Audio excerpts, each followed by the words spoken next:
On yesterday's recording, we went over why the phone is king and why you should delay reaching out for emails, SMS, DMs, and other text-based media when you're trying to reach out to potential clients, other wedding vendors you're doing business with, strategic partners, etc., etc., etc.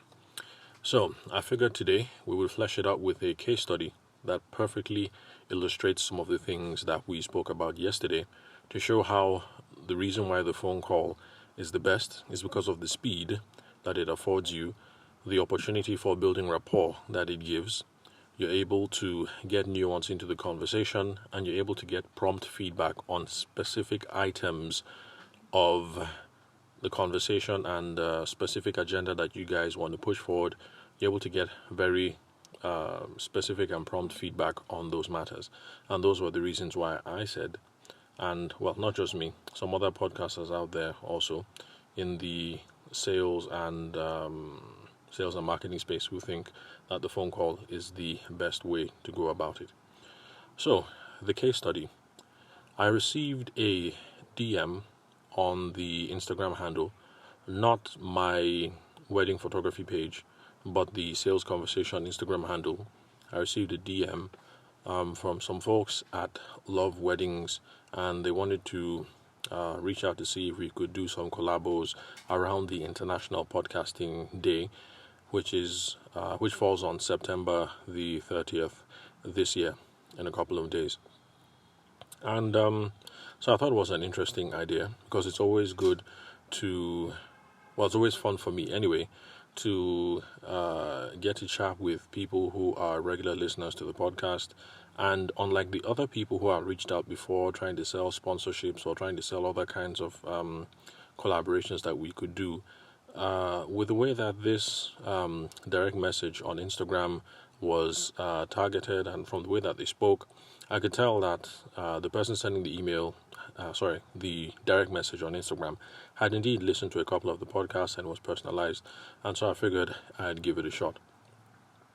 Now, you remember in the past, even at the last recording, I've said that even though I think the phone is key, my typical response is to stick to whatever medium it is that the person finds much more comfortable.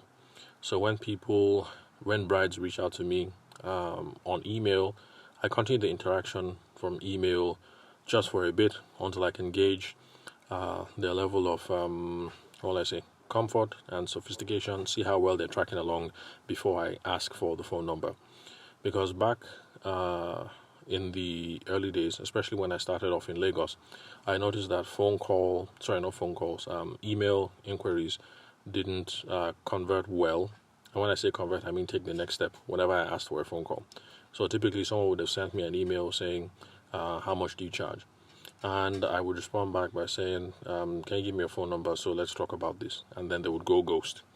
And it was from circumstances like that that I realized that it's best to tag along with whatever medium it is that the person is most comfortable with. So if the bride reaches out to you on a WhatsApp call, then by all means, continue with that, see it through. So back to the case study. Now, even though they reached out via DM, I wasn't going to continue the rest of the conversation on DM. Well, at least that wasn't my first inclination, because a couple of things were raised there, possible collaboration, and then they mentioned the International Podcast Day, and there was still some stuff that I wanted to find out about them, about the team, the festival, and then the nature of the collaboration that they were going to propose, because that was an introductory DM, so of course it didn't go into too many details. So I needed to have some details fleshed out before I made a decision whether we're going to say yes or no. And then, being that these folks Love Weddings NG, and they're also the guys behind the handle Wedding Vendor 101. So given that they are business people, for me, I think it was a reasonable assumption to make that they will be okay transacting business over different media. So I responded. I thought I was happy that they reached out. I thought it was interesting, and I asked if they would be okay with continuing the rest of the conversation over the phone. And they responded, saying that they were okay with that. And they provided a phone number. And then we agreed for a time the next day when I was going to make the phone conversation.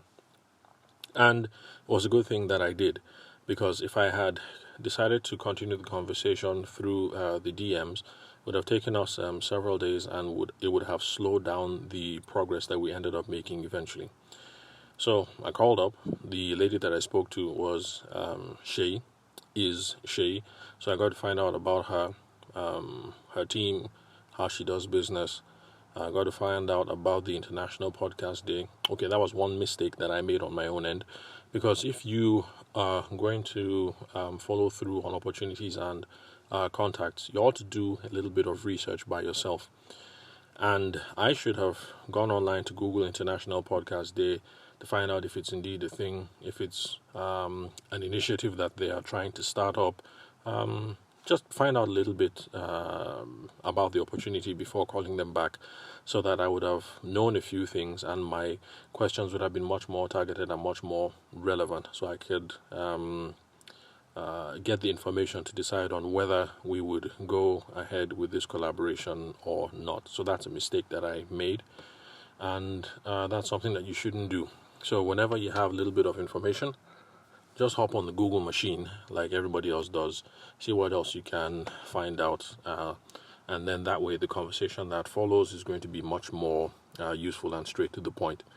So I found out about the International Podcast Day from them, and how they had proposed a series of collaborations around that. Basically, you could say it was a news jacking kind of strategy. For those of you who are in the content space, you already know that sometimes you make content around what is topical, what is relevant, and what's making the buzz at the moment, and that increases the chances that you are going to get some airtime, and you're going to be able to get some buzz. It's sort of like the time when there was the NSAS protest, and every single person was doing something police related. And before the Nigerian NSAS protest, the shootings that happened in America, I think was that November or December of last year, and then all of a sudden everybody here in Nigeria is producing content about that, whether you're a photographer or a cake maker. So anyway, not to knock the whole newsjacking thing, it's a viable strategy for producing content, especially when there is direct relevance to what it is that is going on. And then in this case, you have Shay, who is behind Love Weddings NG and Wedding Vendors 101, and their marketing / content production team. And then you have me. I'm a wedding photographer who also happens to be a podcaster. Been running this for a year and a half now, close to 200 episodes.